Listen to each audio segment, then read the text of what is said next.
And I'm going to bring in Mike Florio, ProFootballTalk.com, because he's very serious today. Now we have audio and video.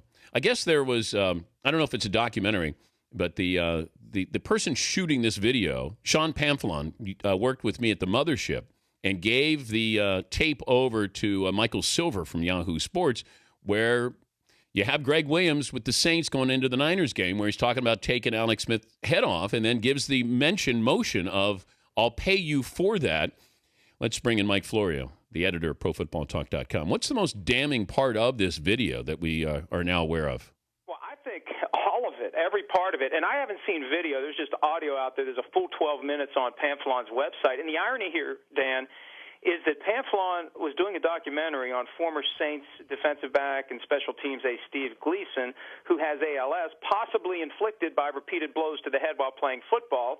And Pamphilon's in there recording this audio. I assume Greg Williams knew, and he's saying things like kill the head and the body will die. Yep. It's unbelievable when you consider the context. And also, when this was said, the Saints knew that the NFL was once again investigating their use of bounties.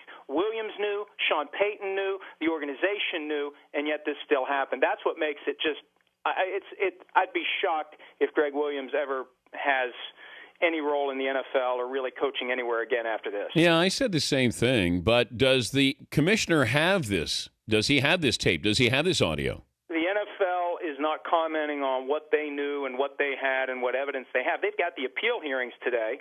For all we know, the NFL is going to press play on this audio as part of the appeal process, and this had to have rattled the folks who were going in to try to get the commissioner to maybe soften some of the punishments, because they were feeling kind of confident yesterday. I got some sources on the fringes of this appeal effort, and they were feeling like maybe the evidence isn't as strong as the NFL had previously said. And then you've got this thing that drops out of the sky, possibly not coincidentally, hours before these appeal hearings are set to start, and all of a sudden there's a different feel about where these appeals are going to go. Anything that ties in Sean Payton to this?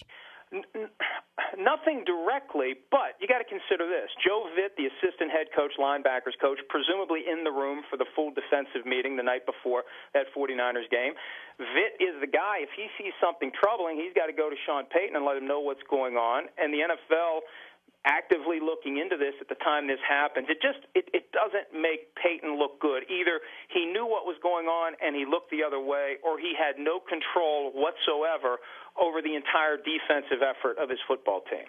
I've been talking about the Wonderlic test score, and you had the LSU defensive player Morris Claiborne, who got a 4 on the Wonderlic. And I thought, well, either his agent has to say, don't take the test, or somebody's going to say, I'm not going to take it because you reveal this. What do you think happens to the Wonderlic test?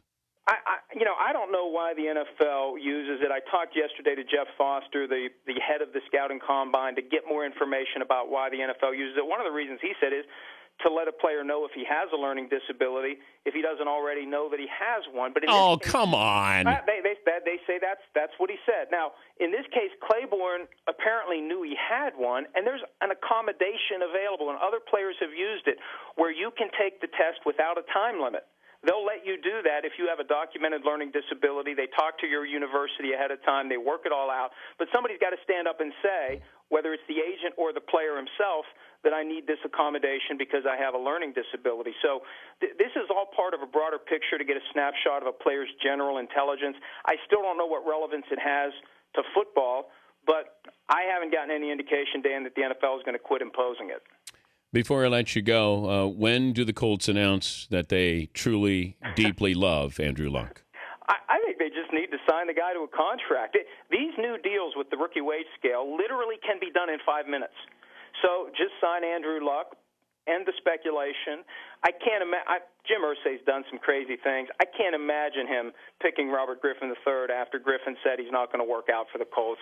Everybody knows it's going to be Luck. Just go ahead and sign the guy to a contract, and we can all move forward. Before I let you go, the coach of the Saints this season will be? Oh, boy. Probably Bill Parcells. I mean, they've been so quiet for the last 8 days. When a situation like this gets that quiet, you gotta wonder what's going on, and everybody seems to think it's going to be Parcells. Good to visit with you. Thank you, Mike. All right, see you, buddy. Mike Florio, ProFootballTalk.com.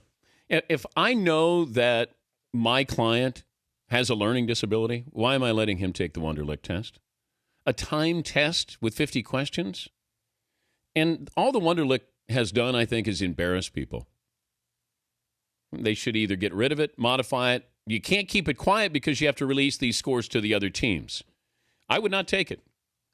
I would refuse to take it.